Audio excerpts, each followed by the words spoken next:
Bendecida tarde, mis hermanos, sean bienvenidos. Vamos a meditar en la palabra de nuestro Señor. Ahora, continuando con nuestro rico recorrido por el libro de los Hechos de los Apóstoles, mis hermanos. Así que, bueno, a nombre de la Iglesia Cristiana Bautista Oreb, en la bella ciudad de Salamanca, les damos la más cordial bienvenida a todos y cada uno de ustedes, mis hermanos. Y sabemos que tendremos un tiempo lleno de bendiciones en el que el Señor nos seguirá hablando a través de su palabra. Así pues, hermanos, les invito entonces a inclinar su rostro, cerrar sus ojos y vamos a orar para poner este tiempo en las manos de nuestro Señor. Amado Dios, te damos gracias por concedernos las bendiciones, Padre, abundantes que siempre nos das y porque nos permites estar juntos nuevamente. Confiando, Señor, en que tú guiarás, Señor, este tiempo y que hablarás a nuestros corazones que venimos ante ti para pedírtelo y así también agradecértelo, Señor. Padre, que tu palabra esté en nuestros corazones, esté en nuestra mente y que de esta forma tú dirijas nuestra conducta y que hagamos tu voluntad. Gracias te damos, Padre, en el nombre de Cristo Jesús. Amén. Pues mis hermanos, continuando con nuestro recorrido por el libro de Hechos, vamos a abrir ahora nuestra Biblia precisamente en el capítulo 22, versículos 17 al 21, Hechos 22, versículos 17 al 21. Y le damos lectura en voz alta a todos en casa, mis hermanos. Dice así la Biblia: Y me aconteció, vuelto a Jerusalén, que orando en el templo me sobrevino un éxtasis, y le vi que me decía: date prisa y sal prontamente de Jerusalén, porque no recibirán tu testimonio acerca de mí. Yo dije: Señor, ellos saben que yo encarcelaba y azotaba a todas las sinagogas, en todas las sinagogas a los que creían en ti. Y cuando se derramaba la sangre de Esteban, tu testigo, yo mismo también estaba presente y consentía en su muerte, y guardaba las ropas de los que le mataban. Pero me dijo: ve, porque yo te enviaré lejos a los gentiles.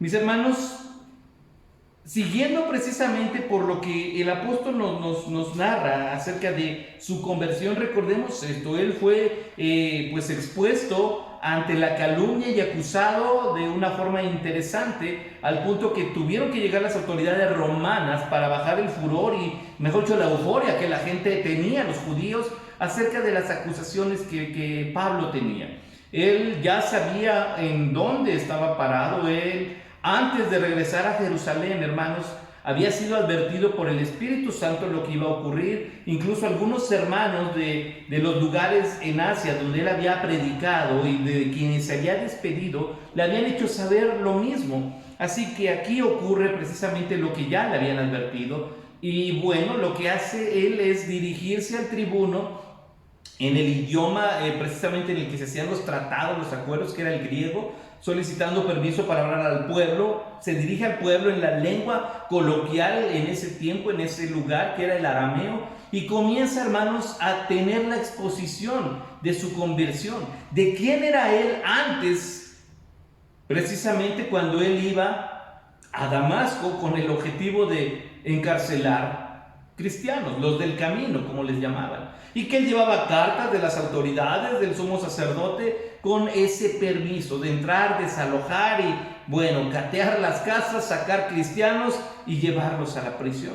Y él les platica: cuando yo iba llegando, de repente se me apareció el Señor y yo le dije: ¿quién eres? Él responde esas palabras. Imagínense al pueblo enardecido escuchando la predicación de Jesucristo de labios del apóstol Pablo, y Pablo dice: yo soy Jesús, así me dijo la voz. Los que iban conmigo ni cuenta, oyeron la voz, no entendieron nada, sin embargo me guiaron de la mano y llegué a Damasco, a donde iba, pero con una perspectiva distinta. Y ahí llegó un hermano, llegó un hombre justo, que si ustedes ven la ley, ese hombre era recto, se llamaba Ananías, y oró por mí y fui bautizado. Y en ese momento Pablo llega al punto que leímos, dice el versículo 17: y me aconteció, vuelto a Jerusalén, regresó a Jerusalén, que orando en el templo me sobrevino un éxtasis. Esta es la única parte, hermanos, la única vez que el apóstol nos da a conocer un poco de su vínculo con Dios. Todo lo que él sabía y todo lo que él decía siempre lo platicó, pero aquí nos está diciendo algo, hermanos, en la que el Espíritu Santo, Dios se dirigió a él de una forma interesante. Él dice, me vino un éxtasis. ¿Se acuerda lo que les dije cuando se me apareció en el camino? Bueno, pues volvió a mí, se dirigió a mí. Hermanos, no necesitamos, esto es interesante, que usted y yo vayamos en nuestro carro y una luz refulgente, hermanos, se aparezca y detengamos el carro y escuchemos la voz de Dios, porque aquí tenemos la voz de Dios. ¿Quiere usted oír la voz de Dios?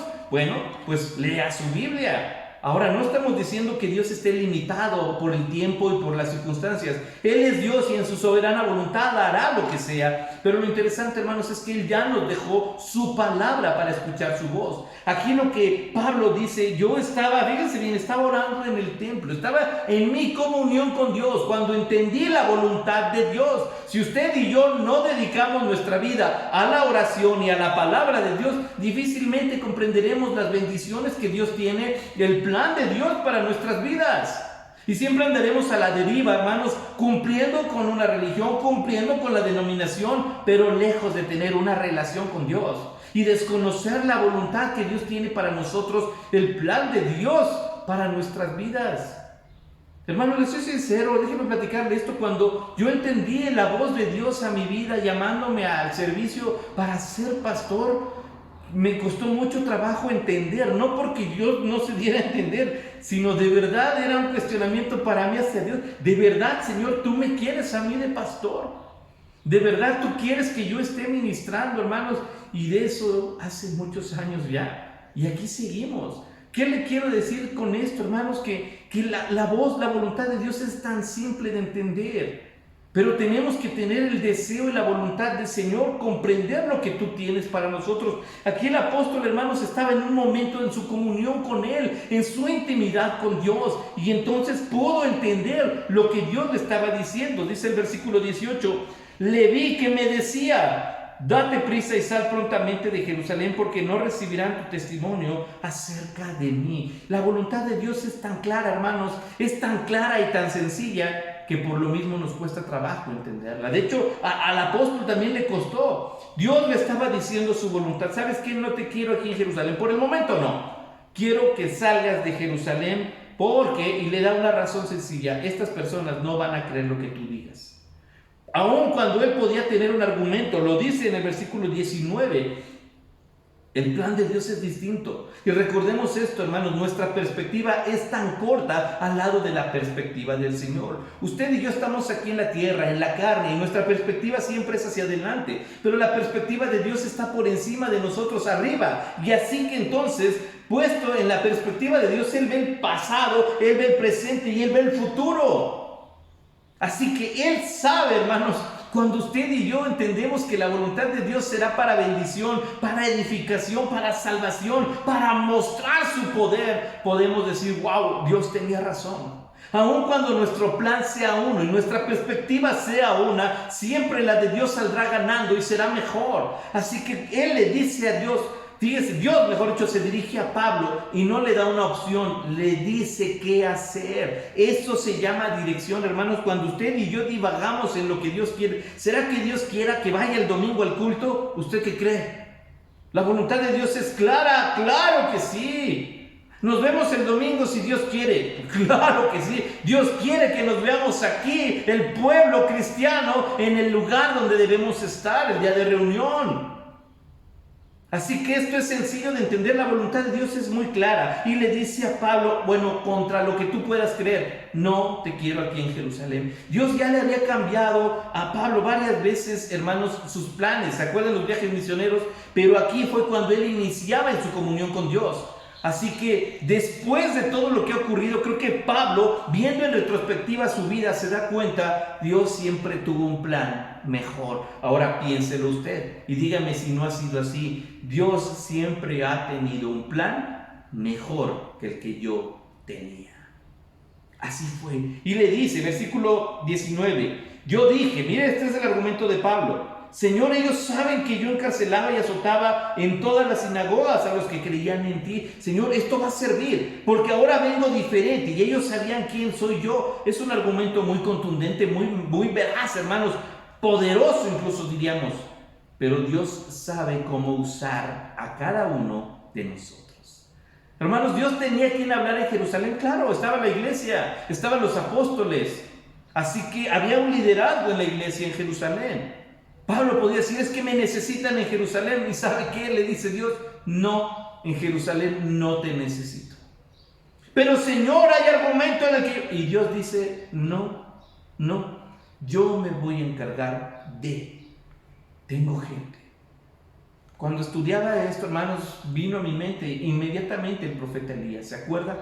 Cuando él le decía a Dios, Señor, estoy solo, y los profetas de Baal son tantísimos, y ahora me buscan para quitarme la vida, y Dios le había dado una victoria en el Monte Carmelo a Elías increíble, pero él se sentía solo. Y Dios le dice, a ver, Elías, todavía hay 7,000 que no se han hincado ante Baal y no lo han besado. Tal vez tú no te estás fijando en esto, pero yo tengo gente en este lugar. Así que tú haz lo que se te está comisionando. Hermanos, esto habla de dos cosas. Confianza en el plan de Dios, responsabilidad en lo que Dios nos encomienda y trabajo, hermanos, unánime en todos. Como iglesia ese debe ser nuestro trabajo. Usted y yo tenemos un ministerio que espero en Dios que usted esté interesado en participar, servir e involucrarnos. Hermanos, estamos terminando el mes de junio. 6 meses hemos avanzado. Yo le pregunto ahora, ¿cómo se ha involucrado usted? Orábamos al principio de año, Señor, queremos este año que tú nos uses, ¿se acuerdan? Ahora le pregunto, si Dios evaluara esa oración que hicimos al principio de año, a la fecha, ¿estamos bien con Dios o le hemos quedado mal? ¿Cómo podemos o cómo queremos anhelar el bien buen siervo y fiel si aquí, hermanos, no somos capaces de involucrarnos y confiar en que Dios nos va a usar a nosotros como va a usar al hermano, a la hermana, a los jóvenes, a los niños? Así que esto lo pone en claro. Pablo dice, Señor, ellos saben quién soy yo azotaba a todas las sinagogas, en todas las sinagogas a los que creían en ti. Y luego dice, da algo muy poderoso, porque habla del primer mártir del evangelio. Y cuando se derramaba la sangre de Esteban, tu testigo, mire cómo le llama, yo mismo también estaba presente y consentía en su muerte. Y guardaba la ropa de los que le mataban. Así que ellos saben, cuando mataron a Esteban, Señor, me decían, agárrame mi suéter, agárrame mi chamarra, y yo deteniendo la ropa, mientras todos apedreaban a aquel que daba testimonio de ti. Así que puedo ser usado por ti. Hermanos, ese deseo que tiene el apóstol, por lo menos, ojo, esto es la descripción entre el diálogo del apóstol con Dios. Y lo está revelando a la gente que quería lincharlo, que quería apedrearlo, que quería lastimarlo y quería azotarlo. Así que hay algo que Pablo les dice, les voy a decir lo que Dios me dijo y me mostró. ¿Por qué no llegué luego cuando fui convertido y cuando caí el Señor restauró mi mirada? Porque Dios me dijo que saliera. Él no está dando excusas, hermanos, está dando su testimonio. Esta parte es interesante. Hay una diferencia bien grande cuando damos excusas y cuando damos testimonio. Y muy tristemente muchos solo damos excusas y no damos testimonio. Así que tenemos que aprender, hermanos, a mirar en Pablo esta oportunidad de decirles, ¿se acuerdan de Esteban? Lo apedreamos aquí hace cuánto tiempo, cuántos años, allí. Yo estaba ahí. Pero Dios insiste. Mi plan contigo es distinto. Mi plan contigo es distinto, hermanos. Y esa parte es preciosa. Cuando usted y yo podemos caer de rodillas y decirle a Dios que se haga tu voluntad en mi vida. Agréguele eso. Porque siempre se va a hacer la voluntad de Dios. Lo interesante es cuando nosotros aprendemos a someternos a la voluntad de Dios. Así pues, tengo planes, mi Dios, tengo todo esto. Y mire que Dios es tan bueno, tan generoso, tan bondadoso. Y a muchos nos deja donde estamos, con el objetivo de que seamos usados para bien donde estamos. Y ni siquiera así somos capaces de dar testimonio. No nos está mandando a otro país, no nos está mandando a otra ciudad. Nos está dejando que usted trabaje donde trabaje, que viva en esa misma colonia, que siga en esta ciudad. Y aún así nos atrevemos a ponerle excusas. En lugar de tener el deseo de predicar, como dice el apóstol, estoy en mi tierra, la gente me conoce, sabrá quién soy, sabrán lo que tú has hecho, Señor, quiero hablar aquí. Pero Dios a él lo trabajó de una forma distinta. Dice el versículo 21, pero me dijo, ve, porque yo te enviaré a los gentiles. Algo por lo que lo acusaron, ¿se acuerda? Él metió a un griego al templo. No era cierto, sin embargo, algo con lo que lo vincularon y causó problema fue su relación con los gentiles. ¿A dónde lo mandó el Señor a predicar? Con los gentiles. Así que el plan de Dios, hermanos, fue perfecto. Y aquí lo que Él les dice, el plan de Dios en mí se cumplió. No estoy enojado con ustedes, ¿saben por qué? Porque el plan de Dios en mi vida se cumplió. Porque fui a trabajar con los gentiles. El ministerio de Pablo no se desarrolló en Jerusalén, hermanos. Se desarrolló en toda Asia. Es más, me atrevo a decir en nuestras vidas, porque usted y yo tenemos la Biblia, gracias a todo el trabajo ministerial del apóstol Pablo. Así que aprendemos mucho simplemente de estos versículos, hermanos. La diferencia, lo que Dios quiere. Volvemos al mismo punto inicial.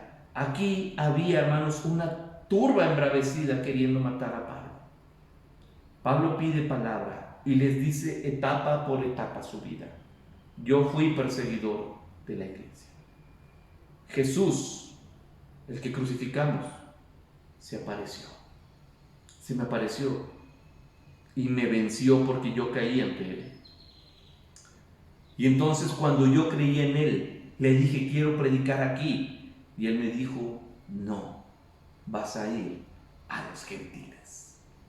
Hermano, de verdad que Dios tiene un plan maravilloso para usted y para mí. Y tal vez algunos todavía nos estamos resistiendo.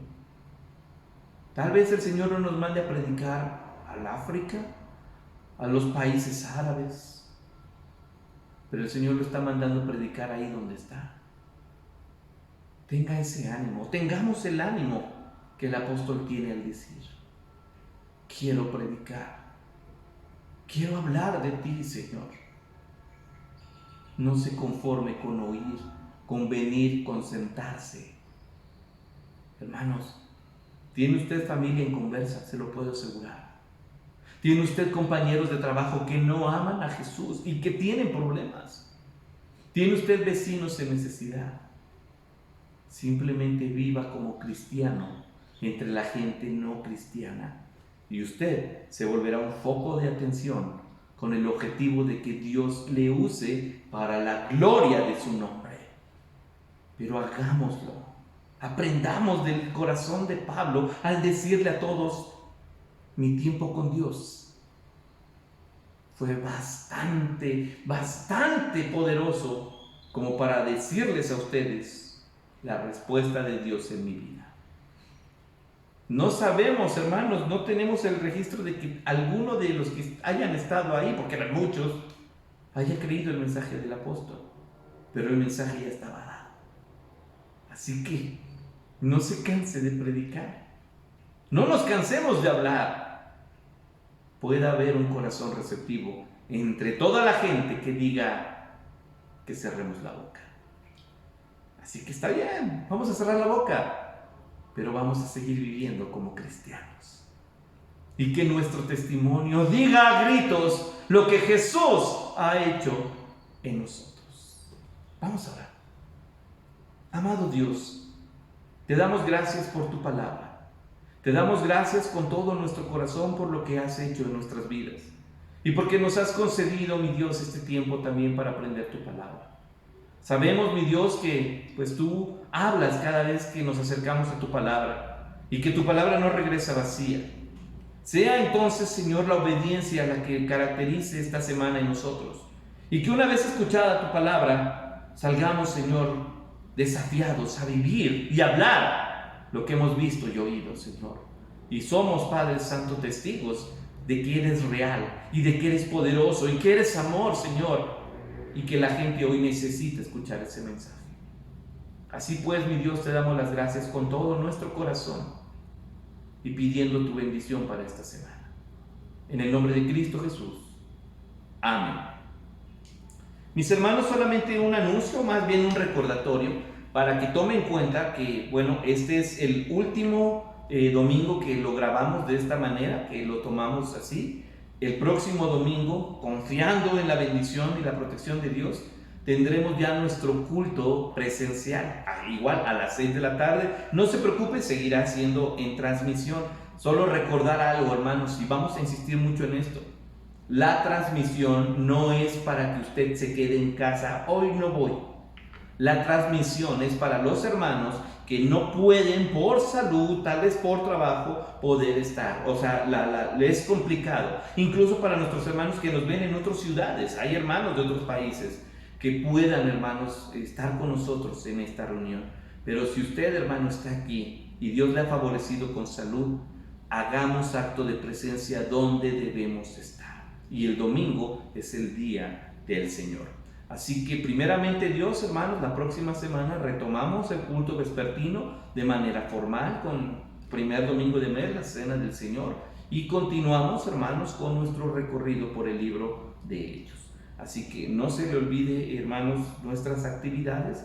Igual, pues rogamos a Dios que el Señor le guarde durante esta semana y que nuestra vida se caracterice por la obediencia a nuestro Dios. No se le olvide que si hay alguien que le ama con todo el corazón, es el Señor Jesús. Que Dios le bendiga.